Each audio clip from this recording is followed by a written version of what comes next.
Me llamo Domingo Luis Rodríguez y Oramas por mamá. Me dedico a tocar el timple, aunque empecé con otros instrumentos. Nací en La Vega de Tetir el 6 de enero del año 1964, una noche de lluvia, y empecé a experimentar con diferentes instrumentos porque mi familia, por parte de padres, eran músicos. Nací un poco con la música que heredaba.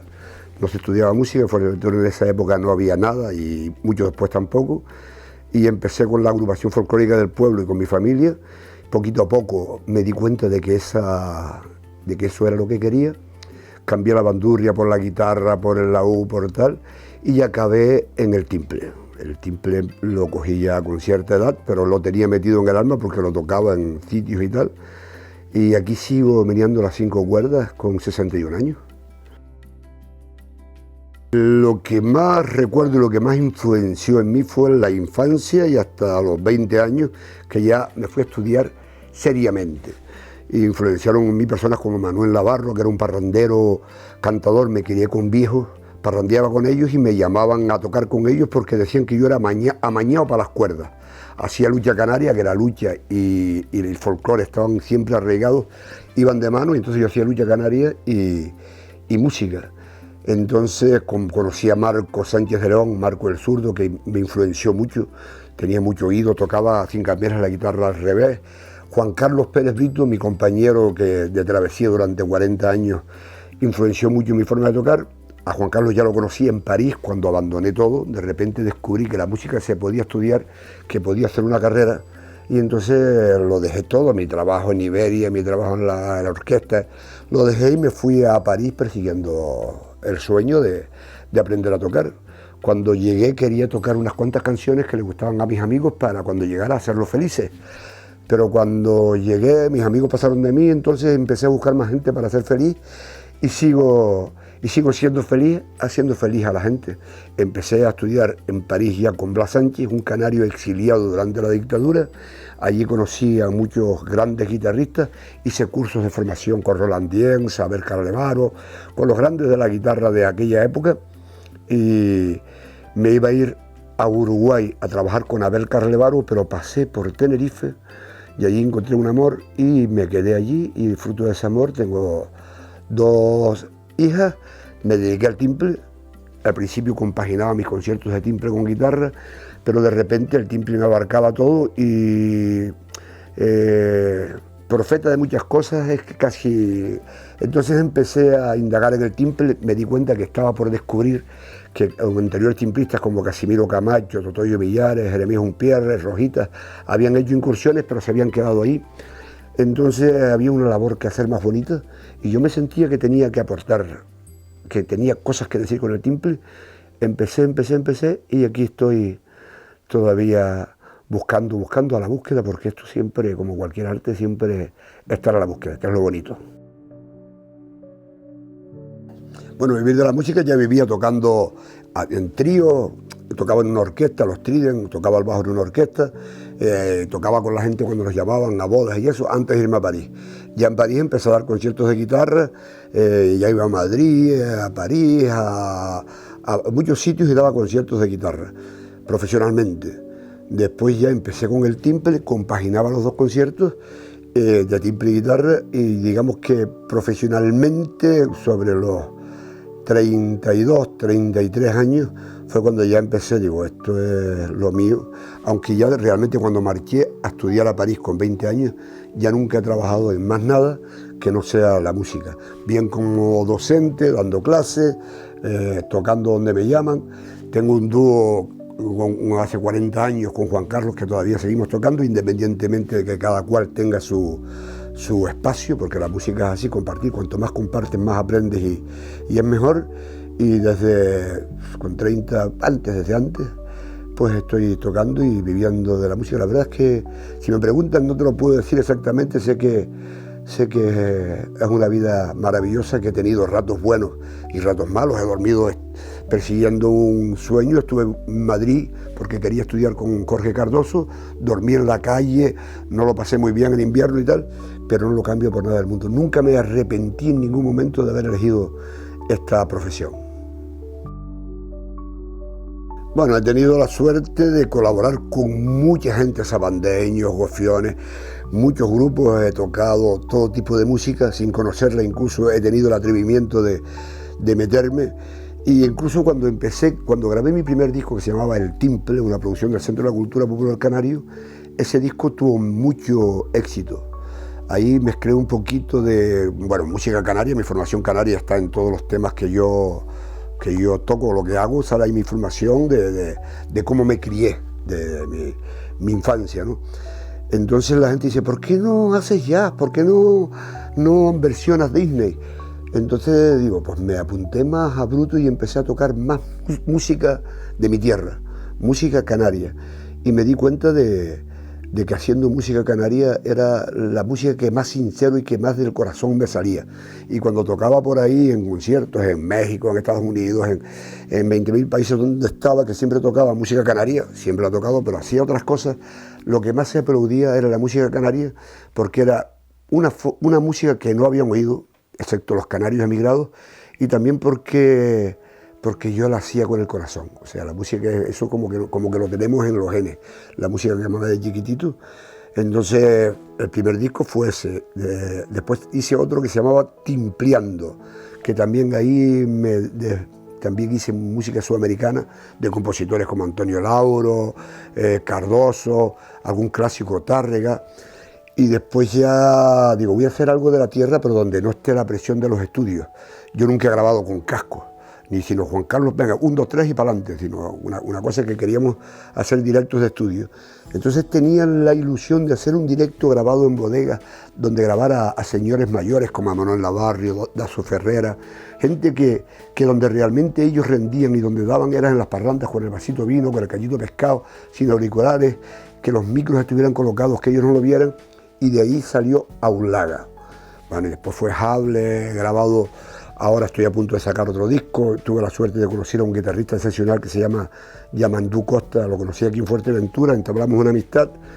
Estuve en la casa, grabamos un disco de timple y guitarra, él con su raíz gaucha, no voy a decir brasileño, aunque es de Brasil, pero la música no entiende de zonas ni de fronteras, ¿no? Él es gaucho, toca lo mismo una samba con Z que una samba con S, y entonces conectamos muy bien. Estuve en la casa, grabamos un disco de orilla a orilla, que estuvo hasta nominado a un Grammy, y ahora va a salir otro con Juan Carlos, y allí estoy siempre. Si te cuento con quién he colaborado, pues se me quedaría mucha gente fuera. De hecho, hoy me mandaron una foto de hace 20 años, donde hicimos una obra de teatro en Tejina, que se llamaba Mararía, de Rafael Arozarena. Entonces me mandaron una foto con Rafael, muertos de risa y tal, y recordé con cariño esos 9 días que estuvimos en Tejina ensayando, tocando.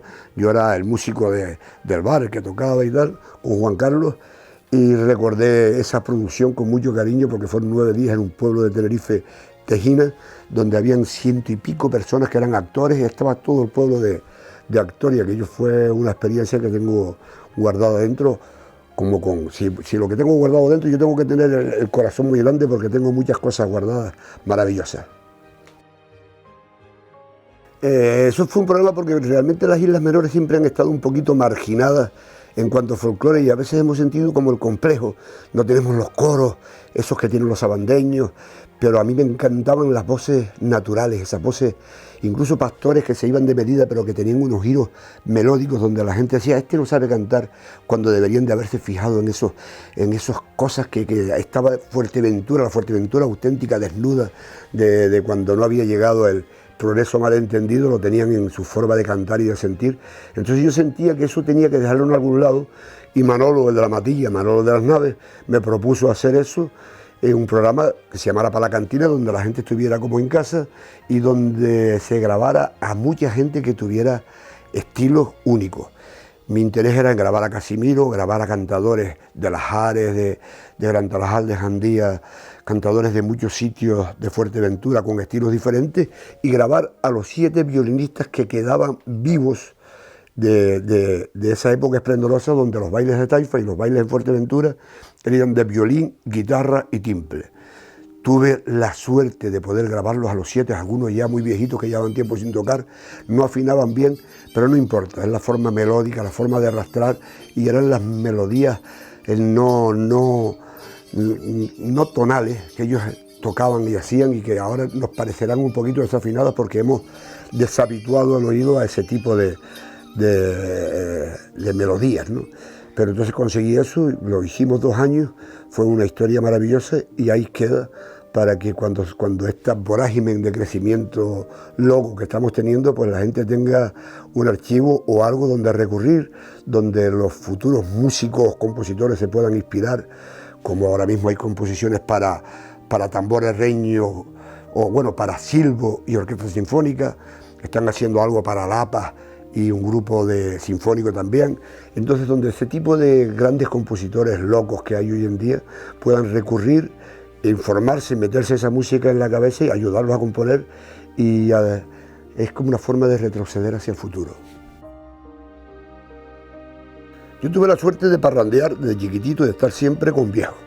Entonces ellos cantaban unas coplas maravillosas, coplas a la luna, al amor, a todo, pero unas coplas que se notaban que estaban hechas por el pueblo, desde el pueblo para el pueblo. Hubo un momento dado, cuando empecé en Facebook a escribir coplas para que la gente respondiera, para crear un archivo, donde se me ocurrió eso, pues poner esos cantares como forma de rescatarlo, y sobre todo porque había muchos cantadores nuevos, jóvenes, intelectuales, donde hacían coplas muy bonitas, pero son coplas que para mí no me gustaban tanto porque eran como alguien que ve al pueblo desde una altitud. Qué bonito el pueblo, maravilloso, con sus cabras, sus camellos y tal, pero que lo está viendo desde una perspectiva de intelectual. A mí me gustan más las coplas que tienen un sentido, que cantan a la vida y tal, que son intelectuales, pero que se notan que salen de un momento, que están hechos desde un punto de vista de la nostalgia.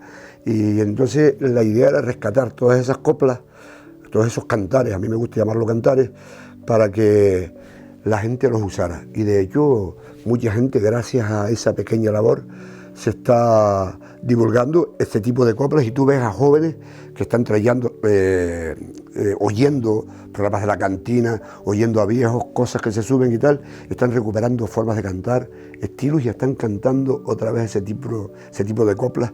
Y yo cada vez que los oigo, pues me sonrío y me siento orgulloso, y Dios, qué bien que esta gente pues esté ahí, haya visto esto y esté con ganas de crecer, orgullosos de ser de donde son, ni mejores ni peores que nadie, ser de un sitio, de una región, de Fuerteventura, cada cual de su pueblo, y ahí, ¿no? Me parece maravilloso. Y no solamente coplas de Fuerteventura, sino de toda Canarias, porque ahí interactúa toda Canarias con coplas que son de aquí. Porque a veces también tenemos el complejo de que cuando hay un cantar, dicen, no, pero eso viene de Andalucía, que yo lo oí en el flamenco. No, eso yo lo oí en Margarita. Y todo el mundo, o sea, nadie da por hecho que una copla también puede nacer aquí. De todas maneras, el nacimiento es como la música. Está bien saber de dónde viene, pero no importa. Lo importante es que aquí crea la esencia y el pueblo la hace suya. No hay una copla nunca muere si la canta el corazón. Y cuando la canta el pueblo, las coplas del pueblo son. Algo así decía Antonio Machado, y yo me gusta eso y me parece maravillosa ese cantar. El folclore está en un momento bonito, porque hay gente que recupera y que, por lo que te conté antes, pero está luchando contra un gigante que es la superpoblación. Yo creo en la mezcla, Cuba ha hecho, mezclando lo negro con lo chino, con tal, ha hecho unas músicas no solamente ya racial, genética, sino la mezcla cultural. Me parece maravilloso, y yo creo que en Fuerteventura, dentro de muchos años, cuando esta vorágine pase, cuando todos los que ya viven aquí se mezclen, no solamente genéticamente, sino culturalmente, y podamos mezclar todas esas influencias que nos llegan de América Latina, de África, de Europa, se mezclen, pero con la raíz. Yo creo que va a haber una música maravillosa, una música que será canaria, y donde toda esa gente maravillosa y música que vendrá, porque yo tengo fe en el mundo, pues Canarias siga avanzando con ellos, con raíces y con arraigado a la tierra. Y también creo que la música la da el espacio. Nosotros tocamos como tocamos y somos como somos por el paisaje. El paisaje hace que la música de Fuerteventura y los cantares de Fuerteventura, las mismas letras, sean diferentes a los de Lanzarote, a los de Tenerife, porque el paisaje nos marca la historia. Y entonces yo creo que todo eso volverá a ser Canarias con raíz. Yo tengo mucha fe y mucha esperanza. El folclore es lo que se canta con el corazón y con la raíz. Ahí normalmente pone que ese sentimiento de un pueblo, que si tal, pero el folclore es lo que heredamos de nuestros abuelos, ya no solamente sino en dichos, en cantares, en formas de tocar, esa cosa heredada que está más allá de un rasgueo. Hay mucha gente que dice, el folclore es sencillo, son 2 acordes. Y entonces ves a jazzistas, a clásicos que meten música en el folclore, pero cuando lo tocan les falta el alma. El alma hay que mamarla. 2 acordes son algo más que 2 acordes. El folclore es eso, la esencia, el corazón. Aunque sea con un tono mal tocado, estar ahí la mano derecha y esa sensación de sitio, de espacio, de tiempo, de tierra. Tengo miles, yo he dejado miles en el camino y a veces me acuesto con uno y me levanto con otro. Ahora estoy inmerso ahora voy a ser actor. Voy a hacer una película del médico de los corderos, un señor que pasó por Fuerteventura por la década de los 20, que lo denunciaron y tal, y por lo visto mi perfil encajaban y me ofrecieron de protagonista, y yo, que siempre he tenido curiosidad por el teatro, ya les dije que sí, así que dentro de poco seré el médico de los corderos. También tengo una obra teatral que la presentaremos ahora en septiembre, que se llaman Palabras Coloreadas, que son letras mías y música popular, música mía, música también de Julia y de Ayla, y vamos a presentarlo en el Pérez Galdós, Palabras Coloreadas, que lo haremos en diciembre. Después también tengo otra historia que se llama El Colorado y yo, con Osvaldo, el mismo que dirigió Mararía, pues leyó algo mío y me propuso esa historia, pues ya estoy... Lo pudimos hacer hace un año, pero estaba tan liado que lo estamos posponiendo, pero bueno, como yo no tengo pensado morirme, entonces tengo más futuro, o sea, tengo más proyectos que recuerdos. Recuerdos los tengo, pero pienso más en el futuro que en el pasado. Entonces proyectos tengo muchos, no sé los que verán la luz, pero me gusta proyectar y haciendo eso ya también soy feliz. Hombre, mis hijas nacieron, ni yo me lo esperaba, pero sí que tenía claro de que un hijo, cuando yo los vi allí, digo, mi madre, entonces me di cuenta que un hijo es el hombro para que llore y una patadita para que tiren para adelante, apoyándolas en todo momento. Nunca las obligué a nada musicalmente, pero ellos sí que me amaron la música, porque yo estaba todo el día volviéndolas locas con el timbre, con la guitarra, escuchando música. En el coche ya estaban escuchando música venezolana, canaria, se gozaron desde chiquititas un doble CD que saqué que se llamaba Navarro Siglo XX, donde trataba de explicar la historia de Fuerteventura a través de los cuentos y de las coplas, cantares y de la forma de interpretar de Navarro. Entonces ellas se mamaron eso de tal manera que la primera vez que Ayla cantó folías, estaba yo echado en una hamaca y cantó 3 folías de 3 cantadores diferentes. Y cantó las 3 coplas y cada copla con el estilo de cada uno de ellos, con 3 estilos diferentes, porque lo había mamado, lo tenía, sin querer se les metió en el alma. Después ellas optaron por ser músicas, porque uno está para apoyarlas en lo que ellas digan. Pues entonces a Ayla le gustaba cantar, estudió canto, pues para adelante, vamos. Julia quería hacer flauta, ellas empezaron también con timbre y con guitarra.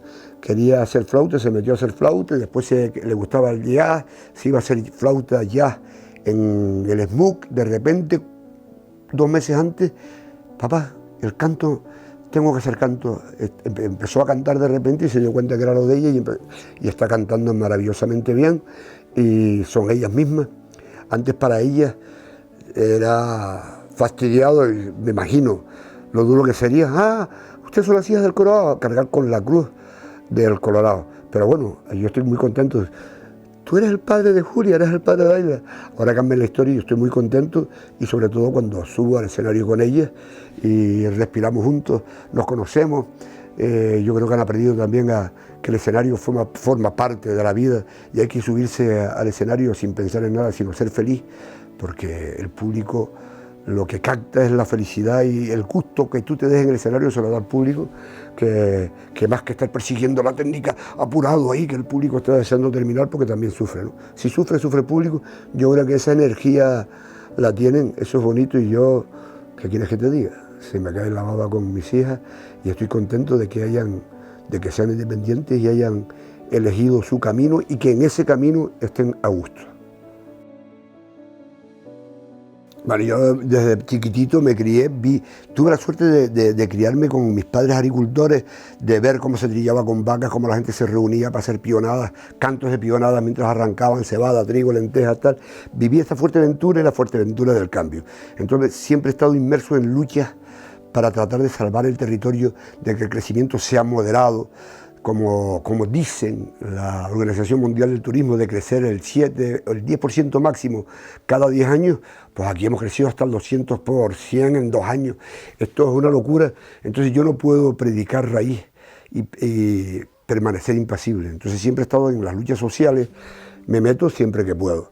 Y una de esas luchas, aparte del cotillo y muchas luchas en toda Canarias que siempre me meto, fue el casco viejo de Corralejo, donde alguien se quiso apropiar de las casas que pertenecían por derecho propio a los habitantes, a los que las habían mantenido, heredadas de sus padres, pero que, bueno, la incultura de esa época no las habían reconocido, y alguien se quiso quedar con ellas. Entonces de ahí, Domingo el Cuco, un gran amigo, se le ocurrió la idea de, oye, ¿por qué no hacemos un encuentro de improvisadores? Geray, que es el director de 8 sílabas, empezamos a hablar, venga, hicimos el primer encuentro, el segundo, y sobre todo, principalmente por salvar el casco viejo de Corralejo, el único vestigio de identidad de Corralejo que fue un pueblo que vivía del mar y que vivía de cara al mar. Entonces empezamos ahí y ya es una cita histórica donde la gente improvisa en torno a la lucha de un pueblo que afortunadamente se ha ido ganando.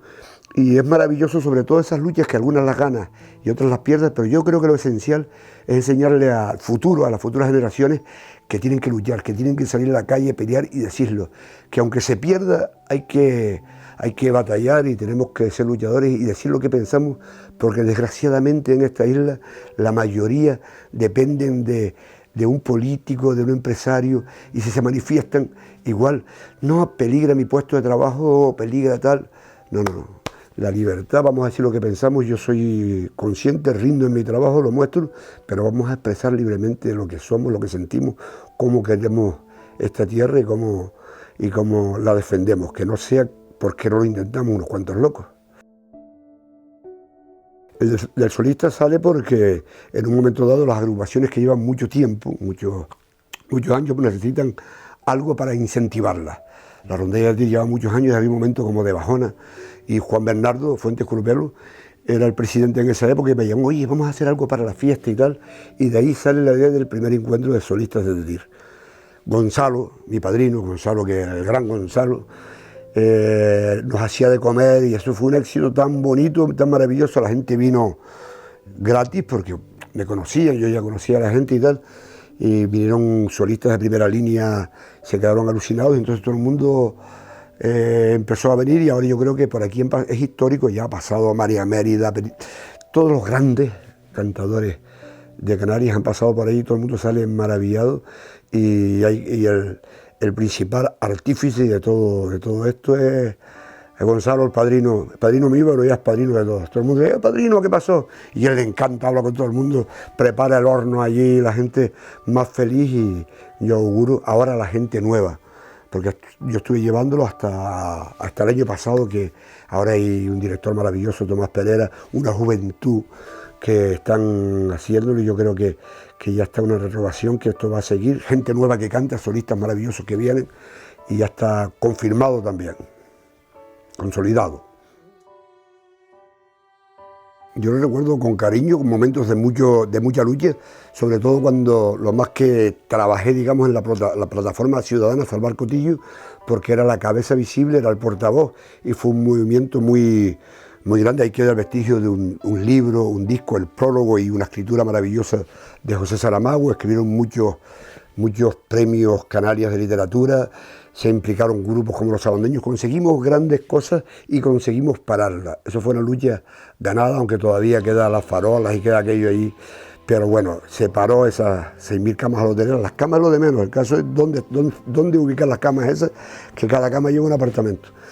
Pero entonces también lo del petróleo, que nos pusimos en contra porque estamos, como pasa ahora con los molinos o como las placas solares, estamos promocionando la isla como un paisaje maravilloso, como plató de las grandes multinacionales cinematográficos, y estamos, los políticos con los empresarios ponen 2 molinos aquí, 2 molinos allá, cuando sería todo mucho más sencillo hacerlo juntos y que más del 50 por lo menos, bueno, eso es una lucha que también estoy en contra, que algún día tendremos que hablar y trabajarlo. Y el petróleo fue porque yo creo que ahí toda Canarias estaba en contra, y entonces ese año me dieron la medalla de oro del gobierno de Canarias, creo que fue en el 2017 o 2000, bueno, me dieron la medalla de oro del gobierno de Canarias, entonces tenía que llevar una corbata, yo me la guardé para ponerme a última hora, me puse una corbata blanca y le puse la mano negra y me la puse al final, con la mano negra del petróleo, y después me llamaron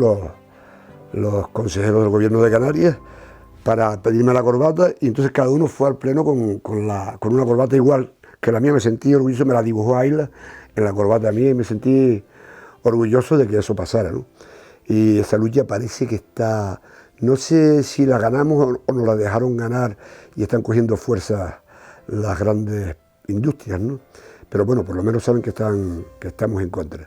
Y así, por lo que te decía, pues tengo que mostrarme lo de Puerto Alhaja o la avenida del Cotillo, que querían meter cemento, porque ahora parece que una avenida, si no te gastas tantos millones de euros y pones cemento, que el mar lo lleva en un rato, pues no sirve. Y a veces si hay que tirar paredes prehispánicas, pues se tiran porque eso no vale nada, y no piensan que esas paredes para nosotros es tan importante, diría yo, como para los egipcios las pirámides. Son nuestra historia. Tenemos que guardarlas y conservarlas, y el único vestigio que tiene Puerto Cabras, Puerto de Rosario, de que es y Tetir, porque perteneció al ayuntamiento de Tetir, de que fue una ciudad de cara al mar, fueron esas casas que fue el inicio del pueblo, que una de ellas, que era de un tío abuelo mío, la compré yo, pues es una forma de dejarlo. Entonces yo en ese momento me posicioné y dije, bueno, si ustedes quieren cogerlas para hacer cualquier museo, cualquier historia, bien, pero no tirarlas, no. Son casas de piedra que encima, cuando se pone el mar malo, porque los viejos sabían dónde fabricaban, cuando se pone el mar malo, se mete a veces enfrente en las casas legales, según ellos, y estas casas que tienen más de 200 años y nunca han tenido problemas, pues son las que quieren tirar. Estoy totalmente en contra. O sea, que un respeto, y que las avenidas ya están hechas, simplemente adornarlas. El camino ese de Puerto Alhaja, que va de Puerto a Puerto Alhaja, es un camino maravilloso que existió siempre. Lo que pasa es que antes los vecinos la arreglaban. Mi abuelo pasaba por cualquier sitio y iba levantando piedras, arreglando los portillos, porque se vivía del medio. Y ahora, pues, el ayuntamiento tiene que hacerlo todo, pues. Bueno, yo creo que eso se puede mantener, arreglar los 4 piedras, 4 faroles por el sol, y aquello, la gente pasea por allí maravillosamente bien. Y ¿qué quieres que te diga? Tú has visto cómo con sus perritos y tal, todo el mundo hola, tal. Hay gente nueva, ves lo mismo un colombiano que un africano, que un europeo. ¿Qué tal? ¿Cómo va la cosa? Paseando, relajado. Ese proyecto de avenida es maravilloso y barato. Que ese dinero lo invierten en otras cosas más necesarias, como si quieren conservar, pues tú sabes, todas las gavias, todas las terrazas y todo lo que hay destrozado en Fuerteventura, y la tierra buena yéndose al mar. Donde gastar hay, falta imaginación. Fuerteventura es como el concepto de madre anciana. La veo madre porque siempre que la veo desde el avión, desde arriba, la veo femenina y vieja. La veo así arrugada, con sus tonalidades ocres, canelas, y es la tierra la que te llama. Yo creo que los canarios lo he defendido muchas veces. Chiquitillo, cuando cuidaba las cabras, me subía a la loma del Valle de Tir y veía el mar por todos los lados. Entonces, cuando ya salí fuera con 20 años, trataba de explicar la nostalgia que siente el canario por las islas, y entonces me di cuenta que tenemos el límite definido. Cuando vivía en París, salía y yo no tenía mi límite. Para ver el mar o en Madrid o en cualquier sitio, pero el isleño, y sobre todo en islas pequeñas como esta, dice, yo soy de aquí, esto es un barco, este es mi barco. Y por eso cuando las veces que estaba en Argentina, Cuba, Puerto Rico, Uruguay, Perú, Bolivia, en todos los lados donde hay canarios, están deseando regresar, aunque sea en un frasquito de polvo, o están deseando volver a Canarias, a la Canarias que ellos imaginaron, que ya ha cambiado ostensiblemente. Yo digo, pues, no sé, al igual te decepcionas cuando llegas allá. Pero entonces es por ese sentimiento, creo yo, es una forma de entenderlo, de tierra, de definición, de madre, la madre patria, la tierra que jala, la tierra jala, amigo. Pues dentro de 50 años le diría lo que le diría en ese momento, porque yo no tengo pensado morirme, en primer lugar, pero le diría que siga luchando. Yo me imagino que él vivirá una época de este desarrollo insostenible, va a tener que pararse en algún momento, pues algunas generaciones tendrán que pasarlo peor, otras mejores, pero espero que ese domingo pueda disfrutar de una Fuerteventura multicultural que está naciendo con una nueva raíz, aprendiendo del pasado, que esté todo ya claro, con las ideas clarísimas, un pueblo abierto al mundo, donde el que venga es bien recibido y donde no cometamos los mismos errores de tener la gallina de los huevos de oro y en vez de vender los huevos, matar la gallina como hemos hecho. Yo espero que el mensaje yo dentro de 50 años, yo espero que ustedes estén disfrutando de una tierra que nosotros hemos tratado de legarles y que hemos trabajado cada uno en lo que hemos podido para que ustedes vivan felices y puedan disfrutar de la tierra lo que nosotros hemos disfrutado.